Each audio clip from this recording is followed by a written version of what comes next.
എല്ലാവർക്കും ഹോമിലി ഫുഡിലേക്ക് വീണ്ടും സ്വാഗതം. ഇന്ന് നമുക്ക് വൈകിട്ട് കഴിക്കാൻ ഒരു സ്നാക്സായ കല്ലപ്പം ഉണ്ടാക്കിയാലോ.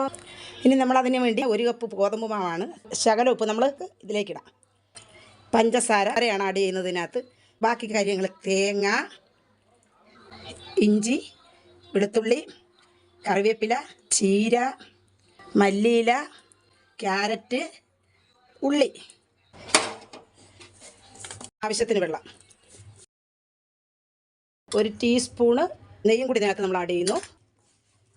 ചപ്പാത്തി പരുവായിട്ടുണ്ട്. തൊട്ട് നമ്മൾ നെയ്യ് തൂത്ത് കൊടുക്കണം.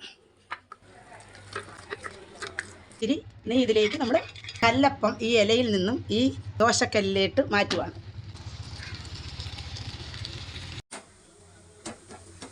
നമ്മളെടുത്ത് അടുത്ത സൈഡിലോട്ട് ഇടാൻ പോവുകയാണ്. നമ്മുടെ കല്ലപ്പം റെഡി ആയിട്ടുണ്ട്. ഞാനിത് പാത്രത്തിലേക്ക് മാറ്റുകയാണ്. എല്ലാവരും വൈകിട്ടത്തെ സ്നാക്സ് ആയിട്ട് കുട്ടികൾക്ക് കൊടുക്കണം. അടുത്ത വീഡിയോ കാണുന്നവരേക്ക് ടാറ്റാ.